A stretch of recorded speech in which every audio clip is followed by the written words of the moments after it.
É verdade que muita gente só descobre que os rins estão falhando quando precisa da hemodiálise? Hoje trouxemos aqui para conversar conosco a doutora Liliana Secaf, que é nefrologista. Eu sou nefrologista do Hospital Sírio-Libanês, coordenei a nefro do Sírio-Libanês por alguns anos, hoje estou só no atendimento clínico. Você sabe se seus rins estão funcionando bem? Todo mundo foca no fígado, mas e os rins?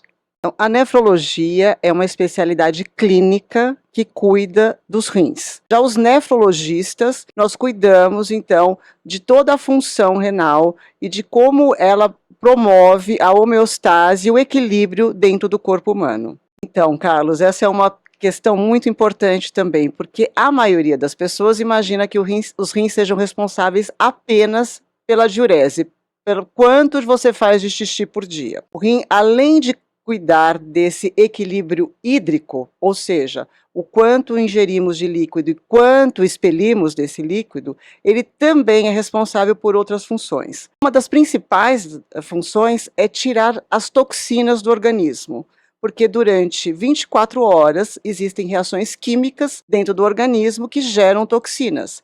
Então, quando o rim não tem um bom funcionamento, essas toxinas começam a se acumular no sangue e isso é tóxico, é deletério para o paciente. Além disso, o rim é responsável por produzir um hormônio que se chama eritropoetina, que é o hormônio que estimula a medula óssea a produzir sangue. Outra função do rim é o equilíbrio do metabolismo ósseo, de cálcio, fósforo e paratormônio para que os ossos continuem fortes e firmes. Então, o rim também é responsável por esse metabolismo. Ou seja, nós temos um órgão que participa de várias funções no organismo 24 horas por dia, 365 dias por ano.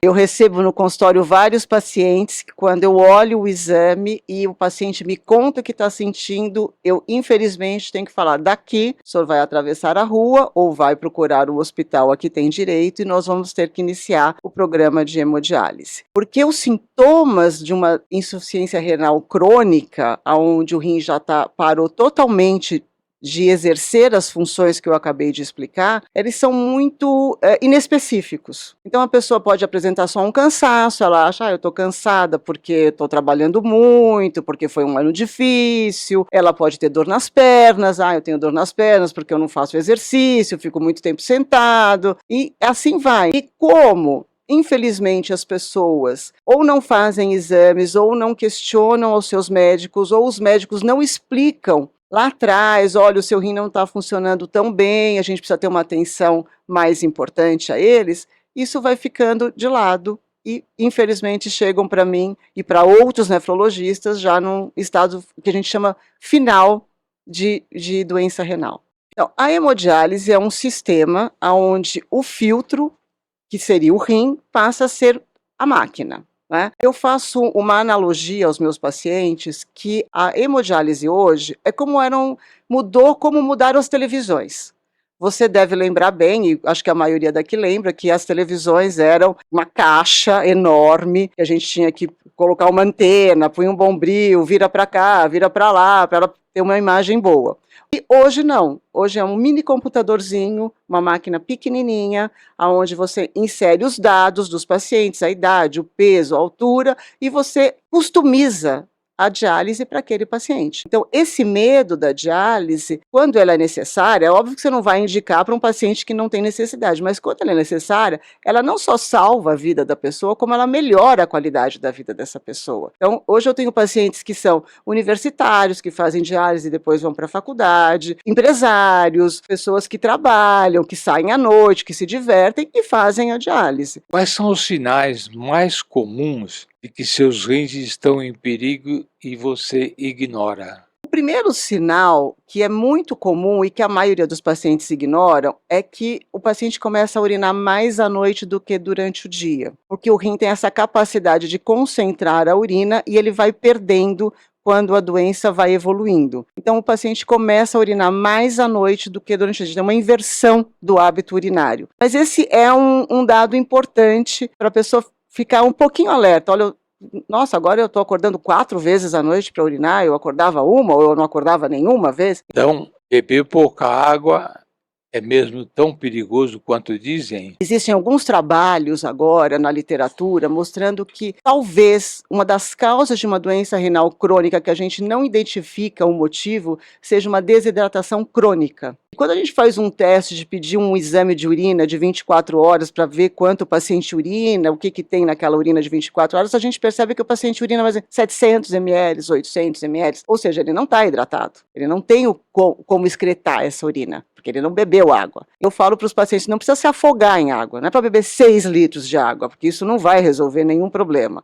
Mas você não pode sentir sede, aquela sensação de que minha garganta, parece que eu estou no deserto do Saara, aquela boca seca, não pode ter durante o dia, você precisa estar hidratado. Olha, a quantidade aconselhável é mais ou menos em torno de 2 litros por dia. Então, suco tem uma parte sólida, chá tem uma parte sólida, então não é a mesma coisa do que beber um copo de água.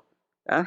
Quando ele não é eliminado, as pernas, os braços, às vezes até o abdômen ficam inchados, porque isso é um acúmulo de líquido que não foi eliminado. Então, quando você tem inchaços nos pés, nas mãos, no abdômen, você realmente precisa procurar um médico, porque você pode estar tendo um problema renal, um problema duplo, cardíaco e renal. Então, o coração não está bombando tanto sangue, não está chegando tanto sangue no rim e o rim não está eliminando esse excesso de líquido. Do ponto de vista renal, existem 2 exames que são baratos, que o SUS faz, convênios, todos os convênios pagam, que é o exame de creatinina e de ureia. Então, ter um exame de ureia e creatinina a partir dos 40 anos é fundamental, porque você pode, então, comparar 1 ou 2 anos para frente, o ideal seria a cada ano, se você mantém essas taxas, né, estáveis ou se elas começam a subir no sangue, porque se elas começarem a subir, o seu rim não está funcionando adequadamente. O que é doença renal crônica e por que ela está crescendo tanto?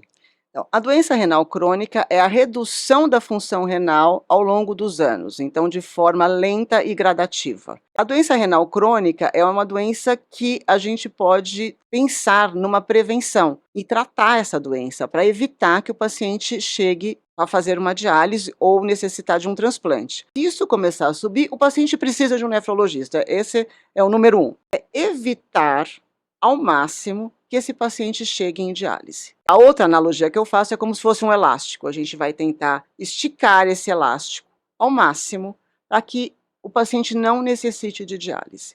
Hoje nós temos tecnologias, medicamentos novos, cada vez mais, que retardam a evolução para o que a gente fala de doença renal crônica terminal. Ou seja, o rim já não funciona mais.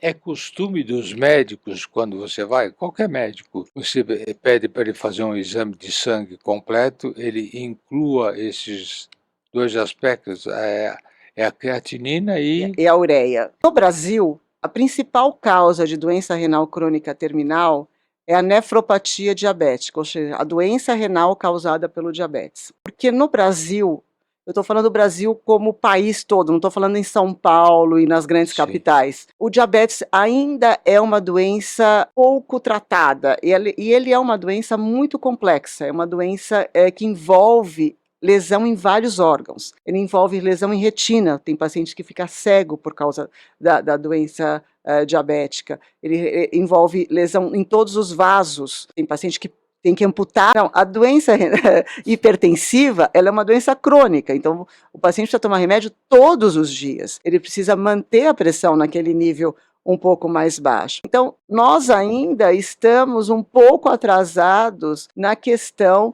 de um tratamento adequado para diabetes e hipertensão.